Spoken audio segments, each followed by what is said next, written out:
Electoral bond को लेकर supreme court ने एसबीआई को दिया नोटिस, जताई निराशा। नमस्कार दोस्तों, आज हम इस वीडियो में जानेंगे कि इलेक्टोरल बॉन्ड को लेकर एक्सपर्ट का क्या मानना है। चलिए वीडियो स्टार्ट करते हैं।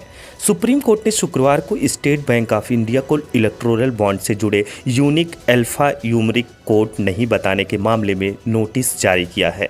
इसी कोड के जरिए इलेक्टोरल बॉन्ड से चुनावी चंदा देने वालों और राजनीतिक पार्टियों के बीच मिलान संभव होगा, यानी पता चलेगा कि किस कंपनी या व्यक्ति ने किस राजनीतिक पार्टी को चुनावी चंदे के रूप में कितनी रकम दी है। शुक्रवार को सुप्रीम कोर्ट के मुख्य न्यायाधीश डीवाई चंद्रचूड़ ने एसबीआई से कहा, हमने इलेक्टोरल बॉन्ड से जुड़ी सभी अहम जानकारी सार्वजनिक करने के लिए कहा था।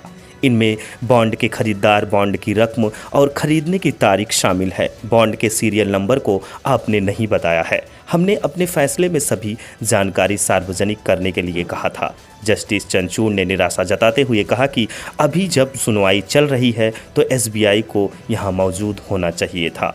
आपको बता दें कि चुनाव आयोग की ओर से जारी की गई 763 लिस्ट में से एक पर बॉन्ड खरीदने वालों की जानकारी तो दूसरी लिस्ट में राजनीतिक दलों को मिले बॉन्ड का ब्यौरा है।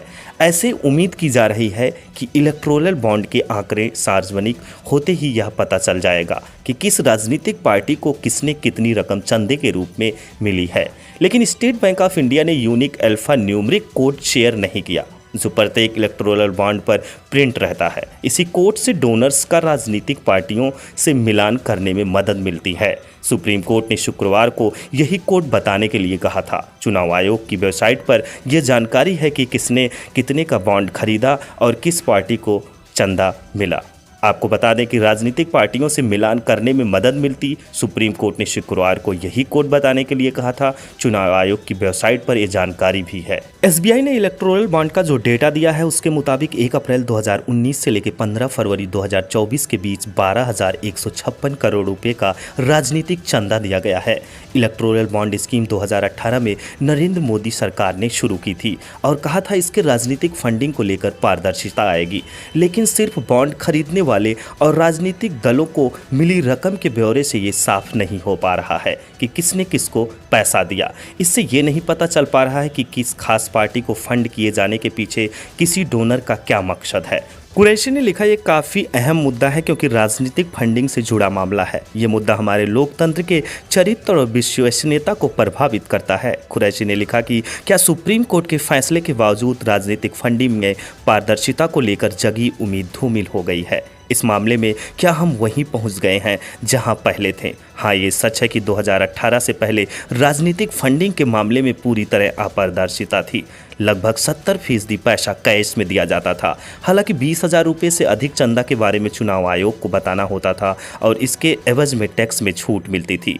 लेकिन इलेक्टोरल बॉन्ड आने के बाद मामला और भी गोपनीय हो गया। पूर्व वित्त मंत्री अरुण जेटली ने 2017 में अपने बजट भाषण में कहा था कि इलेक्टोरल बॉन्ड से चुनावी फंडिंग में पारदर्शिता आएगी। उन्होंने कहा था कि बगैर पारदर्शिता के निष्पक्ष चुनाव मुश्किल है। भारत सरकार के पूर्व वित्त सचिव सुभाष चंद्र गर्ग ने इंडियन एक्सप्रेस से बातचीत में स्टेट बैंक ऑफ इंडिया की मंशा पर सवाल उठाया। गर्ग का कहना है कि एसबीआई सुप्रीम कोर्ट के सामने एक झूठा बहाना पेश कर रहा है। ऐसा करके एसबीआई सुप्रीम कोर्ट को उस काम में ढकेलना चाहता है जो असंभव है। गर्ग कहते हैं, किसने कितना बॉन्ड खरीदा ये जानकारी तो मौजूद है, ये पता नहीं कि कौन सा बॉन्ड किसने खरीदा, क्योंकि सभी बॉन्ड एसबीआई के पास ही आते हैं। ऐसे में अगर सभी बॉन्ड्स तक अपनी पहुंच बना भी लेते हैं तो भी आप ये तय नहीं कर पाएंगे कि किसी बॉन्ड को किसने खरीदा और किसने इसे जमा किया। गर्ग कहते हैं, इसलिए अगर एसबीआई ये कह रहा है कि बॉन्ड खरीदने वाले और इसे हासिल करने वालों के बीच में मिलान करने के लिए समय चाहिए तो वह इसे कभी नहीं कर पाएगा।